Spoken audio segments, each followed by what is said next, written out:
एक आदमी था। उसने अपने शुरुआती जीवन से लेकर मरणोपरांत तक कभी भी भगवान का नाम नहीं लिया, ना ही जीवन में कुछ नेक काम किया। सदैव अपनी मनमानी करता था, किसी की भी नहीं सुनता था। उससे उसके घर के लोग सभी परेशान थे और गांव के लोग भी परेशान थे। यहाँ तक कि नात रिश्तेदार सगे संबंधी भी उसकी इज्जत इस हरकत से नहीं करते थे। दिन भर गलत लोगों की संगति में रहना, चोरी चमारी करना, मारा मारी, दारू गांजा शराब पीना, हमेशा बुरे लोगों की संगत में रहना। उससे लोग परेशान होकर विचार बनाए कि इसको सुधारने का एक ही उपाय है कि इसे किसी आश्रम में छोड़ दो। वहाँ पर साधु संतों के बीच में रहकर सत्संगति में पढ़कर कहीं सुधर जाए। तो संगत से गुण होते हैं, संगत से गुण जात। कहावत है कि जैसी संगत वैसी रंगत। आप नेता के साथ रहो, आपको नेतागिरी आ जाएगी। पहलवान के साथ में रहो, पहलवानी आ जाएगी। नशेड़ी के साथ में रहो तो नशा करने आ जाएगा। तो इसलिए सोचा कि सत्संगत में रहेगा तो ये जरूर सुधर जाएगा। ऐसा विचार कर उसे एक आश्रम में लेकर गए।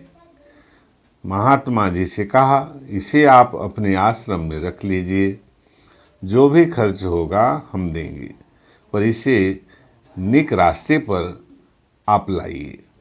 महात्मा ने कहा ठीक है। तब उस आदमी ने कहा, हम आश्रम में तभी रहेंगे जब हमारी मर्जी की चलेगी। हम जो चाहेंगे वैसे ही करेंगे, जैसे मर्जी होगी वैसे ही रहेंगे। तो मैं रहूँगा, नहीं तो नहीं रहूँगा। बोले महात्मा जी ठीक है भैया, रहो। महात्मा जी ने कहा ठीक है, तुझे भगवान का नाम लेने से भी, और बोला है कि हमको भगवान का नाम लेने के लिए भी मत बोलना। महात्मा ने कहा ठीक है, भगवान का भी नाम मत लेना, पर तुम रहो यहाँ पे। वह आदमी उस आश्रम में रहने लगा। कुछ समय बीत जाने के बाद, साल 2 साल के बाद, एक दिन महात्मा जी ने कहा, चलो कल तुमको एक अच्छी जगह पे घुमा के लाता हूँ, कल सुबह मेरे साथ तू चलना। सुबह महात्मा जी उसे एक जंगल में लेकर गए। एकांत देखकर महात्मा ने कहा, बेटा आज तक मैं तुझसे कुछ नहीं कहा, तू अपनी मर्जी से रहा, जैसा भी चाहा वैसा ही किया, भगवान का नाम भी लेने को नहीं बोला। पर आज एक बात कहूँगा, अगर तू मान गया तो जो मांगेगा वो दूंगा। तो वो बोला ठीक है। महात्मा ने कहा, बेटा एक बार श्री राम बोल दे, तू जो मांगेगा दूंगा। उस आदमी ने कहा, आप नहीं दोगे महात्मा जी? महात्मा ने कहा, नहीं दूंगा, तू बोलकर तो देख। तो उसने कहा, लाओ 1 शीशी दारू। महात्मा ने कहा, 1 शीशी नहीं 2 शीशी दूंगा बेटा, पर तू एक बार श्री राम तो बोल दे। जब 2 शीशी का नाम सुना तो खुशी होकर जोर से बोला, जय श्री राम। महात्मा ने कहा, हो गया काम। महात्मा ने कहा, अब कभी भी तुझसे कोई राम का नाम बोलने के लिए कहे तो उससे राम के बोलने के बदले इनाम मांग लेना। बोला ठीक है। आश्रम में रहते रहते उम्र बीत गई और उसका देहांत हो गया। यमराज के दूत आए, उसे यमराज के पास ले गए।